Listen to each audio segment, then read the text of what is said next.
Okay, I'm going to attempt to give you a little brief lesson on merchandise inventory. So we're going to talk about merchandise inventory. Okay, it is an asset. Okay, so its normal balance is going to be a debit. So it's going to increase with a debit and decrease with a credit. So you got to remember it's an asset.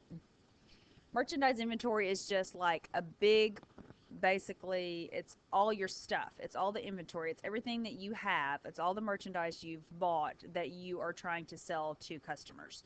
So we want to think of this as like this big bag.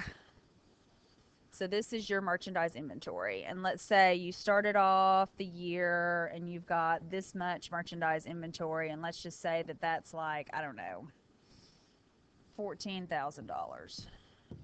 You've got $14,000 worth of merchandise inventory.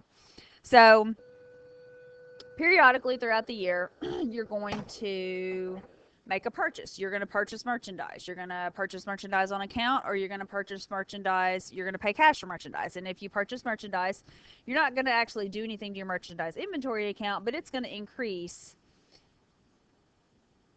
It's actually going to increase your merchandise. So let's say throughout the year you added and you've got like 17,000 in there now. Okay. So then something comes along and you don't want to just keep adding to your merchandise inventory. You actually want to get rid of some of the merchandise inventory too, because you're in business to make money. And the way you're going to get rid of the merchandise inventory is you're going to sell some of this. So let's sell a bunch of this too. Okay, so now all this is gone. Oh, you know what I can do? I can actually use the eraser. So now all this is gone.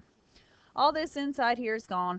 And so the basic premise behind this is merchandise inventory can go up with purchases and down with sales. So you've got all this stuff sitting over here and it's going up and down throughout the year, whether you're buying merchandise or you're selling merchandise.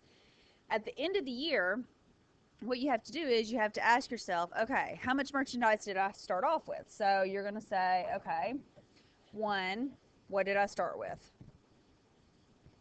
And if the answer is 14,000, we'll say, okay, we started with 14,000. And then two, you're going to say, well, hold up, I started with 14,000. But what did I end up with?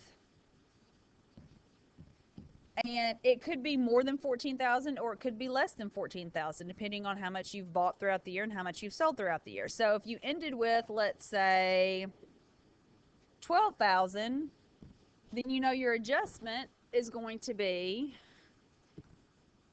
a $2,000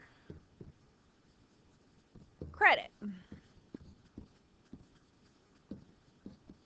Because it was reduced by $2,000. However, if you ended up with, say, 15,000, then your adjustment is going to be a $1,000 debit because you want to increase it because it went from 14,000 to 15,000, so it went up. So there's my John Madden stuff going on. It went up, and so you want to increase it by $1,000, so you would debit it $1,000. So with every merchandise inventory adjustment, you have to ask yourself these questions. What did I start with? What did I end with? And what do I need to do to adjust it? Does it need to go up or down?